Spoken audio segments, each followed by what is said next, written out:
Hello guys! Magluluto tayo ng candle nuts fried chicken for today's video. Ayan guys, yung candle nuts ay parang ganito. Ganyan yan. Hinugasan ko na. Tapos pinit-pit-pit-pit ko na yon. Dito yan. Kasi mahirap yan ma-blender. Kasi matigas nga siya. Tapos meron na ako ditong mga aromas. Ginger, garlic at saka shallots. I-blender ko muna sila guys, okay? Ayan na ang aking chicken. Akin na siya i-blanch. Tapos ilagay ko dito ang aking blender na aking aromas. So yung mga itim-itim na yan ay white pepper yan at saka coriander seeds.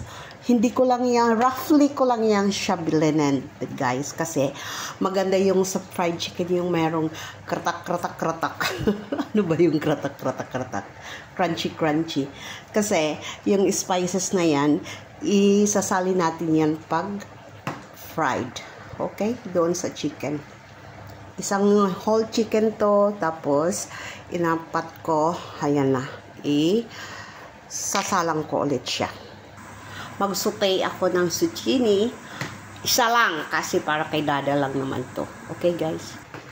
Guys, malapit na matluto ang aking chicken na aking para pang fried chicken. Meron ako ditong pang crispy. Hindi ko na ipapakita kung ano to kasi hindi naman ito sponsor. So, ganon-ganon lang.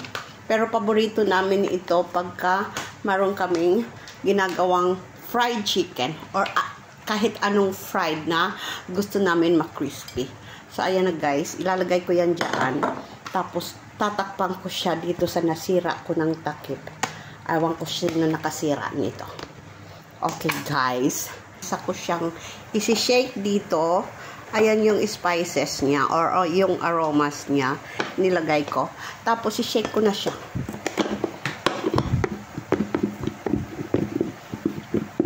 At saka ko ipiprito.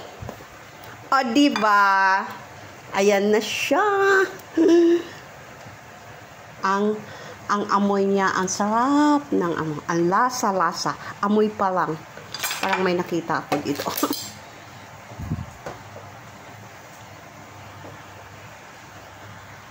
Gagawin ko ang the rest of the chicken ng ganon.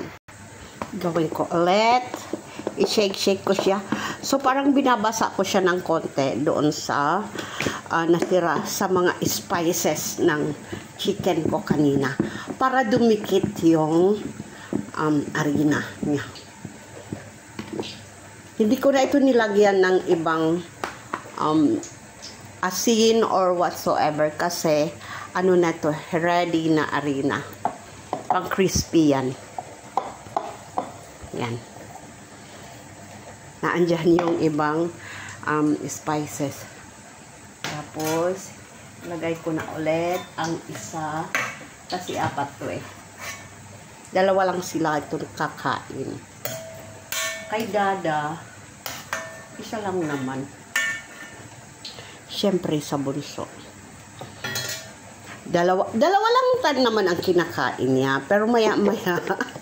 Kasi wala pang pasok eh. Ayan oh. Nag-ano. So, nag-ano siya. Late mag-sleep. Okay lang naman. Wala pa naman pasok. Tapos, kakain-kainin niya yan. Kaysa naman magkain-kain ng mga ano-ano dyan.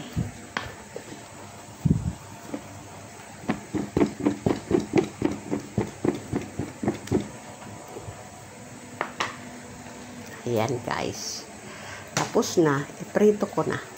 Ayan yung mga nabuo-buo yan. Yung harina yan na nalagyan ng spices ng ano. Ay, actually yung spices ng ano na yon, ng chicken na yon, ang sarap pagka piniprito. Okay guys, prituhin ko na. Andito na guys ang aking chicken.